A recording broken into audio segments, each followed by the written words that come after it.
Lights भी लगाई हुई हैं, जिसे देखने के बाद युआन जोंग उससे काफ़ी खुश हो जाता है और कह रहा था कि बहुत ही बढ़िया, मैं तुमसे खुश हुआ, मुझे लग रहा है कि मुझे तुम्हें हायर करना ही पड़ेगा। और ये कहते साथ ही कह रहा होता है कि ठीक है, मैंने तुम्हें हायर कर लिया है। हालांकि इसके बाद हमें पास्ट का सीन दिखाया जाता है, जहाँ पे हम देखते हैं कि पेंगुआ और वो दोनों आपस में ही बातें कर रहे थे। तभी युआन जोंग कहता है कि मुझे इस लड़की के अंदर कुछ ना कुछ तो गड़बड़ लग रही है। तुमने उसके बैग को देखा, वो कितना टाइनी है लेकिन फिर भी उसमें कुछ ना कुछ तो स्ट्रेंज ज़रूर है। तभी पेंगुआ कह रहा था कि हाँ, तुमने बिल्कुल सही कहा। जिसके बाद युआनजोंग कहता है कि जब से ये आई है तब से मेरे हाथ को ही देखे जा रही है, इसके ऊपर मुझे थोड़ा बहुत शक हो रहा है। हालांकि हम देखते हैं कि नेक्स्ट सीन में ये लोग युआनजोंग के घर पहुंच चुके थे, जहां पर वो अकेला ही रहा करता था। साथ ही हम देखते हैं कि यहाँ पे जैसे ही वो शेंग यहाँ आती है तो वो यहाँ की कलाकारी को देख के काफ़ी हैरान हो जाती है और कह रही थी कि मॉडल्स वाकई में काफ़ी अच्छे हैं इन सारी चीज़ों में। तभी युआनजोंग कह रहा था कि लड़की बस भी करो, तुम यहाँ पे मेरी मेड बन के आई हो, तुमने इतनी सारी चीज़ें देख ली हो तो जाओ जाके अपना घर भी देख लो। वो सामने की तरफ इशारा करता है जहाँ पे काफ़ी ह्यूज हाउस बना हुआ था। वो कह रहा था कि ये देखो, ये रहा तुम्हारा घर, और साइड में इशारा कर देता है जहाँ एक छोटा सा घर बना हुआ था। लेकिन वो शेंग उससे भी खुश थी और हम देखते हैं कि तुरंत ही अपनी पोटली पर हाथ मारते हुए पिंक को अपीयर करती है, जिसे देखने के बाद पिंक उससे बातचीत करने लग जाता है और कह रहा था कि मुझे आपसे मिलकर बहुत ही ज़्यादा खुशी हुई। जिसके बाद युआनजोंग कह रहा था कि अच्छा, तो तुम भी यहाँ पे मुझे सर्व करने के लिए अपीयर हुए। खैर कोई बात नहीं, लेकिन तुम देखने में इतने स्मार्ट नहीं लगते, काम करने के हिसाब से तुम ठीक ही हो। अब ये सुनने के बाद तो पिंग रोने लग जाता है, लेकिन युआनजोंग उसे दिलासा दे रहा था और कह रहा था कि जाओ जाके अपने काम करो। और ये कहते साथ ही तुरंत ही वो अपने घर की तरफ को चला गया था। जिसके बाद हम देखते हैं कि वू शेंग और यहाँ पे पिंग दोनों ही खड़े हुए थे। जिसके बाद हमें देखने के लिए मिलता है कि वो अपने रूम के अंदर चला गया था, जहां जाकर वो सितार प्ले कर रहा होता है। हालांकि हमें देखने के लिए मिलता है कि यहाँ पे पिंग जो था वो आ रहा होता है वू शेंग के साथ में, और साथ ही ये दोनों अंदर की तरफ जा रहे थे, क्योंकि जल्द से जल्द इन्हें चेक करना था कि आखिर युआन जोंग के पास सच में हैंड ऑफ गॉड है या फिर नहीं। हम देखते हैं कि ये लोग कुछ ट्रे में रख के लेके आ रहे होते हैं, तो जोंग पूछने लग जाता है कि आखिर तुम यहाँ पे क्या कर रही हो। जिसके बाद वू शेंग की नज़र तो उसके हाथ पे ही होती है और कह रही थी कि हम आपके लिए आपकी फेवरेट डिश लेके आए हैं। जिसके बाद हम देखते हैं कि वो सर्व करने लग जाती है, लेकिन डेलिबरेटली उसे उसके हाथ पे गिरा देती है। जिसके बाद यहाँ पे युआन ड्रामा करने लग जाता है कि उसके हाथ पे ये गिर पड़ी है। तभी वो कहने लग जाती है कि लाइए मैं इसको साफ़ कर देती हूँ।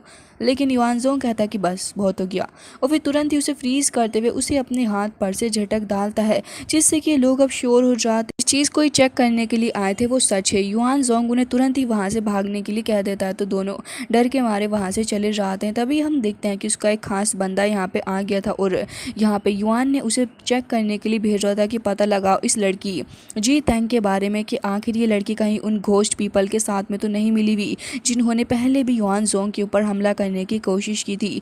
हालांकि यहाँ पे वो बंदा इस बात से साफ इनकार कर देता है और कह रहा था कि मैंने काफ़ी कोशिश की, लेकिन मुझे नहीं लग रहा कि इन लोगों का आपस में कोई लिंक है। लेकिन युआन जोंग का भी पूरा शक हो रहा था कि ये जो लड़की वू शेंग है ये ज़रूर से घोस्ट क्लैन के लोगों के द्वारा भेजी गई है युआन जोंग के ऊपर अटैक करने के लिए। अब हमें रात का सीन दिखाया जाता है, जहाँ पे अपनी वो शेंग अब चेक करने के लिए जा रही होती है युआन जोंग के हाथ को। लेकिन तभी पिंग कहने लग जाता है कि आखिर तुम कहाँ जा रही हो इतने सारे वेपन को साथ में लेके। तभी यहाँ पे वो कह रही थी कि कहाँ है इतना बड़ा वेपन, मैंने तो इसे छोटा कर लिया है। और हम देखते हैं कि वो इसे यहाँ पे छोटा करके अब जा रही होती है, क्योंकि उसे युआन जोंग के हाथ पे कट लगा के जो चेक करना है उसका हाथ असल में वही हैंड ऑफ गॉड है या फिर नहीं। हालांकि हम देखते हैं कि अभी पिंग बाहर खड़ा हो चुका था और यहाँ पे अंदर की तरफ वू शेंग आ जाती है, जहाँ पे युआन जोंग सो रहा होता है। तो धीरे धीरे करके उसकी तरफ को बढ़ने लग गई थी। वो थोड़ी घबरा भी रही थी, लेकिन उसे जल्द से जल्द चेक करना था। युआन जोंग जो कि यहाँ पे पलटी खा खा के सो रहा होता है, वो तो यहाँ पे काफ़ी बुरे तरीके से सो रहा था। जिसके बाद अब यहाँ पे वू शेंग भी उसके पास आ जाती है। अब वो यहाँ पे अपने हाथ में उस सीज़र को लेके आगे आ जाती है और काफ़ी पास आके अब वो चेक करने लग जाती है उसके हाथ को।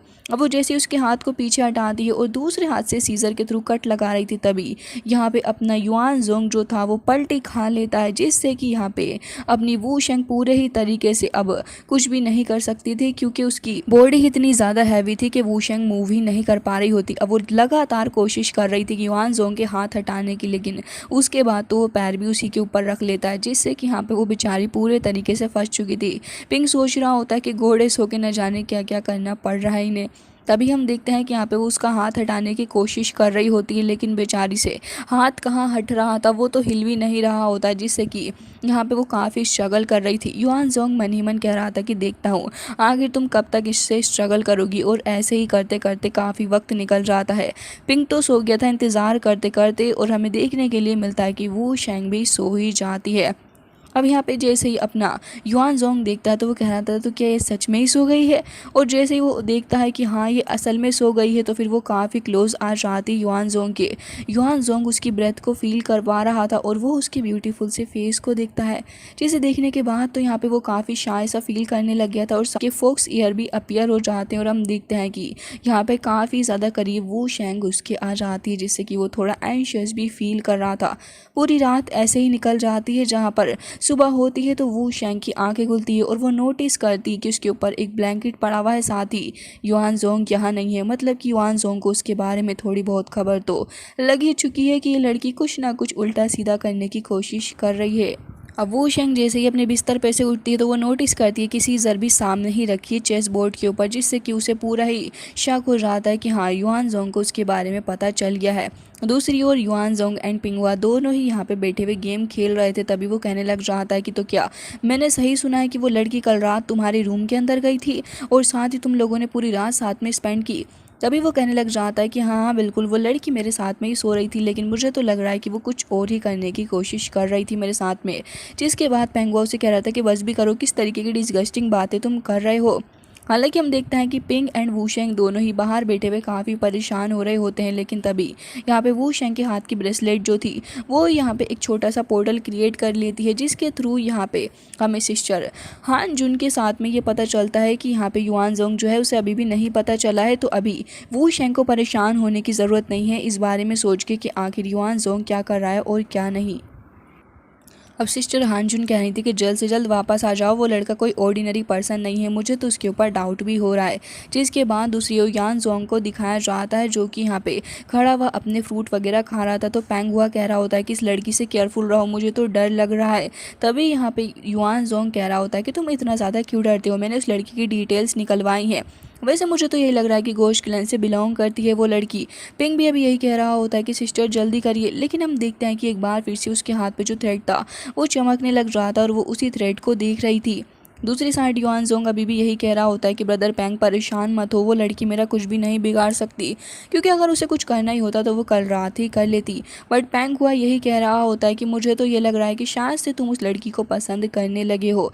हालांकि दूसरी साइड हम देखते हैं कि पिंग अभी सलाह दे रहा होता है वू शेंग को और कह रहा था कि सिस्टर मौका अच्छा है, आप ऐसा करिए जाइए और उसे अभी ख़त्म कर दीजिए। जिसके बाद हम देखते हैं कि ये चीज़ वू शेंग को भी पसंद आती है और वो इसी आइडिया को अब कैरी करते हुए आगे की तरफ को चली गई थी। हम देखते हैं कि वो अपने हाथ में एक नाइफ टाइप चीज़ को होल्ड करी हुई होती है और वो यहाँ पे युआन जोंग को ही ढूंढ रही थी। उसे ढूंढते ढूंढते वो काफ़ी आगे आ जाती है और हमें देखने के लिए मिलता है एक पर्पल फॉरेस्ट, जहाँ पे सब कुछ काफ़ी शांत सा था और यहाँ पे पीछे से पेंगुआ भी बैठा हुआ था, क्योंकि उसे पहले ही पता चल चुका था कि ये जो लड़की वू शेंग है इसके साथ में कुछ ना कुछ मसला तो ज़रूर है। साथ ही हम देखते हैं कि यहाँ पे अपना युआन जोंग बैठा हुआ होता है और वो जानबूझ के सा प्रिटेंड कर रहा था कि वो बहुत ही ज़्यादा दर्द में है, जिसे देखने के बाद वू शेंग भी उसके पास में आ जाते हुए कह रही थी कि क्या आपने मुझे याद किया। तभी युआन जोंग ड्रामा कर रहा था, अपने हार्ट के ऊपर अपने हाथ को रख लेता और कह रहा था कि बहुत पेन में हूँ मैं, मुझे बहुत ही ज़्यादा दर्द हो रहा है इस हाथ की वजह से, इस कोड ऑफ हैंड की वजह से, हर वक्त में दर्द में हूँ, मुझे नहीं समझ में आता कि इतनी सफरिंग मेरे लिए क्यों है। और हम देखते हैं कि वो उस कवर को भी हटा लेता है, जिसके बाद ग्लव को साइड में रखता है और उसका हाथ वाकई में काफ़ी फ्रीज हुआ था और उसके अंदर मूवमेंट लगातार चल रही होती है। वो शेंग को देखते हैं, जो कि अब यहाँ पे युआन जोंग की तकलीफ़ को देख के कह रही होती है कि क्या सच में तुम्हें इतनी तकलीफ़ हो रही है। तो यहाँ पे युआन जोंग ड्रामा करते हुए कह रहा था कि हाँ बहुत ही ज़्यादा तकलीफ़ हो रही है। जिसके बाद वूशेंग कह रही थी कि अच्छा ऐसी बात है, तो ये इतना ज़्यादा तुम्हें दर्द कर रहा है। तो फिर यहाँ पे युआन जोंग और भी ज़्यादा रियलिस्टिक एक्टिंग करते हुए कफ करने लग जाता और कह रहा था कि ऐसा लग रहा है कि दर्द मुझे मार डालेगा, मेरी बॉडी को डिस्ट्रॉय कर डालेगा। लेकिन तुम मुझे ये बताओ तुम्हें मेरी इतनी फ़िक्र क्यों हो रही है, क्या तुम मुझे पसंद करने लगी हो। तभी वूशेंग कह रही थी कि बिल्कुल, मेरा हार्ट तो आपसे ही बिलोंग करता है। ये सुनने के बाद तो यहाँ पे पेंगुआ जो था वो भी कफ करने लग रहा था और सोच रहा था कि ये लड़की इतनी ज़्यादा तेज़ है कि ये सच में कोई असैसिन है। तभी नाइफ निकाल लेती है और यहाँ पे एक लोटस को कट कर रही थी, बट पेंगुआ को लगता है कि युआन जोंग को मारने वाली है, तो वो अपने ब्लेड के थ्रू अटैक करता है। हालांकि युआन जोंग वक्त रहते उसे बचा लेता है और एक थोड़ा सा रोमांटिक सीन इन लोगों के बीच में क्रिएट हो जाता है। अब जैसे ही वू शेंग का हाथ युआन जोंग के हाथ के साथ टच होता है, तभी उसे अपने अंदर कुछ फील होने लग गया था और कह रही थी कि फाइनली मुझे मेरा डिवाइन हार्ट मिल गया। वो काफ़ी खुश हो रही थी। तभी युआन जोंग कह रहा था कि वैसे ये सीन काफ़ी ब्यूटीफुल है ना। जिसके बाद दोनों ही आपस में बातें करने लग गए थे और पेंगुआ तुरंत ही आकर अटैक करने वाला था, लेकिन युआन जोंग उसे समझा देता है कि ये कोई गलतफहमी है।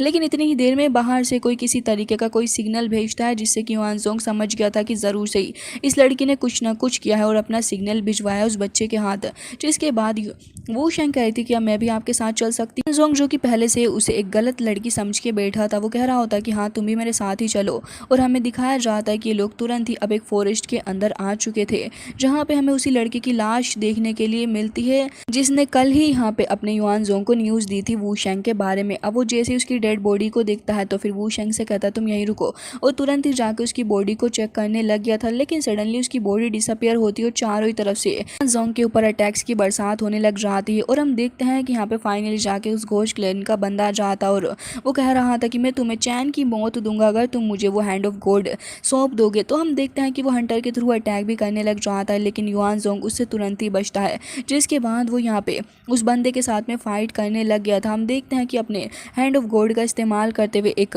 शील्ड को क्रिएट कर लेता है, जिसके बाद वो उन लोगों को दूर फेंक के मारता है उस शील्ड को तोड़ते हुए। अब वो लोग लगातार काफ़ी सारे अटैक कर रहे थे और हम देखते हैं कि यहाँ पे युआन जोंग पूछ लेता है तो तुमने अपनी उस सर्वेंट को भी भेजा था है ना मेरे ऊपर अटैक करने के लिए, लेकिन वो मेरा कुछ बिगाड़ नहीं पाई। वो लोग चारों ही तरफ से अटैक करे जा रहे होते हैं, लेकिन युआन जोंग तुरंत ही अपनी लाइटनिंग सोर्ड लेके उन सभी के ऊपर अटैक कर देता है और एक अटैक के अंदर ही वो सारे के सारे मारे जाते हैं। वू शेंग तो यहाँ चिपके खड़ी हुई थी, लेकिन इतनी देर में हम देखते हैं कि वो बंदा पीछे से आ जाता और उसी के नेक के ऊपर नाइफ भी रख लेता है। जिसके बाद वो धमकी देने लग गया था कि युआन जोंग अगर तुमने वो हाथ हमें नहीं सौंपा तो इस लड़की को हम मार डालेंगे। जिसके बाद यहाँ पे युआन जोंग उठ के खड़ा हो जाता और कह रहा था कि पागल आदमी मुझे डरा रहे हो, ये लड़की तो तुम्हारी खुद की असैसिन है जिसे तुमने भेजा था मेरे ऊपर अटैक करने के लिए, चलो मार डालो इसे, मैं तुम इसे नहीं जानते। और ये कहना था कि वो बंदा तुरंत ही वू शेंग को मार डालता है और उसकी बैक के ऊपर वो अपनी नाइफ से अटैक कर देता है। अब ये सब कुछ देखने के बाद तो यहाँ पे युआन जोंग बहुत ही हैरान हो गया था। वो कह रहा होता है कि तांगिन उठो उठो तांगिन, तुम्हें उठना होगा। और अब उसे काफ़ी अफसोस हो रहा होता है, क्योंकि अब तक जिस लड़की को वो यहाँ पे एक असैसिन समझ रहा था, बल्कि वो तो असैसिन निकली ही नहीं, जिससे कि उसे काफ़ी अफसोस भी हो रहा होता है कि उसकी वजह से एक लड़की की जान चली गई है। लेकिन अब अफसोस करके क्या ही फ़ायदा, क्योंकि बंदा वो तुरंत ही एक ब्लड एरे फ्लैग सिलेक्शन नाम की टेक्निक का इस्तेमाल करते हुए युआन जोंग को चारों ही तरफ से पकड़ लेता है। और हम देखते हैं कि कुछ रेड थ्रेड टाइप चीज़ उसको चारों ही तरफ से पकड़ी हुई थी। अब युआन जोंग क्या ही कर सकता था, वो घोस्ट क्लैन का बंदा काफ़ी तेज़ी के साथ में आगे बढ़ रहा था अटैक करने के लिए। जो थ्रेड्स थे वो उसकी बॉडी के अंदर से धीरे धीरे करके सारी एनर्जी को बाहर की तरफ को खींच रहे होते हैं। युआन जोंग जो कि अब स्ट्रगल करने लग गया था, उसे उस लड़की के बारे में ही याद आ रहा होता है और वो उसी के बारे में ही सोच रहा था। हालांकि युआन जोंग खुद को छुड़ाने की पूरी कोशिश कर रहा था, लेकिन यहाँ पे उसे देख के लग नहीं रहा था कि वो यहाँ पे ऐसा कर पाएगा, जिसके चलते युआन जोंग को और भी ज़्यादा गुस्सा इन लोगों के ऊपर आने लग गया था और कह रहा होता है कि तुम सभी ने मेरे साथ बहुत ही ज़्यादा गलत किया है और इसी के वजह से तुम सारे के सारे ही अब मरना डिज़र्व करते हो। और ये कहते साथ ही वो तुरंत ही अपने हैंड ऑफ गॉड का इस्तेमाल करता है और उसके अंदर से ढेर सारी लाइटनिंग वगैरह भी निकलने लग गई थी। के बाद हम देखते हैं कि जैसे ये लाइटनिंग उसके हाथ के से बाहर की तरफ को निकलती है, तो फिर चारों ही तरफ एक काफ़ी सारी आइस टाइप की शील्ड फैल जाती है, जो कि हर तरफ ही फैल रही थी, जिससे कि जितने भी ये लोग थे घोस्ट क्लैन के, वो धीरे धीरे करके फ्रीज होते जा रहे होते हैं। अब ये पूरी की पूरी जो फ्रीज होने वाली आइस थी वो पूरे के पूरे फॉरेस्ट के अंदर ही फैल चुकी होती है। हर तरफ ही हमें स्नो देखने के लिए मिलती है और ये स्नो जो थी वो भी पड़ रही होती है और साथ ही अपना युआन जोंग खुद को संभाल रहा था। हालांकि उससे ढंग से चला भी नहीं जा रहा होता, लेकिन फिर भी वो पूरी कोशिश कर रहा होता है। वो वहीं गिर गया था, लेकिन एक बार फिर से उठ के खड़ा होने की कोशिश कर रहा होता है। उसका जो हैंड ऑफ गॉड था वो भी काफ़ी ज़्यादा मूवमेंट कर रहा था, जिससे कि उसे पेन हो रहा होता है। हालांकि अब इस पेन को तो उसे एंड्योर करना ही था। वो एक बार फिर से उठ के खड़ा हो रहा था और फिर धीरे धीरे करके वो आगे की तरफ को बढ़ने की कोशिश कर रहा होता है। वो यहाँ पे अब इस लड़की वो शेंग यानी कि तांग यिन के पास में जाने की कोशिश कर रहा होता है। हालांकि उससे चला भी नहीं जा रहा था, लेकिन इस बात का रिग्रेट उसे होता है कि उसकी वजह से तांग यिन की जान चली गई है। वैसे तो ये जो इन लोगों की मुलाकात थी वो ज़्यादा वक्त की नहीं थी, लेकिन इतने वक्त में ही वो जो वू शेंग की छाप छोड़ी थी युआन जोंग के ऊपर वो बहुत ही ज़्यादा डीप हो जाती है, क्योंकि इसी की वजह से वो बार बार उसकी बातें याद कर रहा होता है। ऑल्सो वू शेंग एक इनोसेंट फेस वाली लड़की थी, जिसके चलते वो स्माइल करके ही बात कर रही थी युआन जोंग से जब से वो उससे मिली थी, जिसके चलते वो उसे पसंद करने लगा था। हालांकि इस बात की रियलाइजेशन युआन जोंग को भी नहीं हुई थी। अब वो उसका एक डायलॉग भी याद करता है कि हाँ, मेरा हार्ट तो तुमसे ही बिलोंग करता है। अब वो धीरे धीरे करके उसके पास आ रहा था और फिर उसके फेस पे हाथ रख के उसे ही देखने लग गया था और उसे काफ़ी रिग्रेट हो रहा था इस चीज़ का।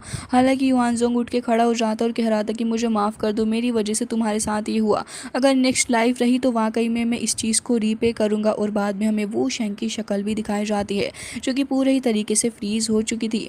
गाइस, इसी के साथ आज का ये एपिसोड हो जाता है एंड आई होप कि आपको ये पसंद आया होगा। अगर इसका नेक्स्ट पार्ट चाहिए है तो प्लीज़ कमेंट करके ज़रूर से ही बता दीजिएगा, क्योंकि बहुत ही